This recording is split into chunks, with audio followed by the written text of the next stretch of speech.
ইবনে হাজার আসকালী রহমতুল্লাহ আলাইহি তিনি বলেন, ইমাম বুখারী রহমতুল্লাহ আলাইহি স্বপ্ন দেখছেন যে সরদার দো আলম আলাইহিস সালাতু ওয়াস সালাম শোয়া অবস্থায় আছেন, কিন্তু তার উপরে মশা মাছি আক্রমণ করতেছে। ইমাম বুখারী রহমতুল্লাহ আলাইহির হাতে ছিল একটা হাত পাখা।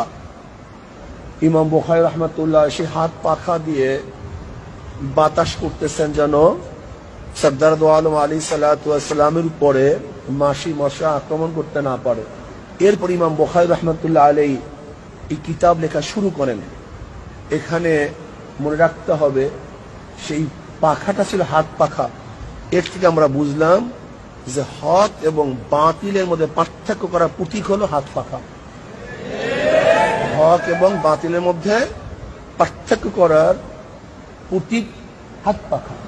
আল্লাহ পাকের শুকর, আজও বাংলাদেশের মধ্যে এক হাত পাখা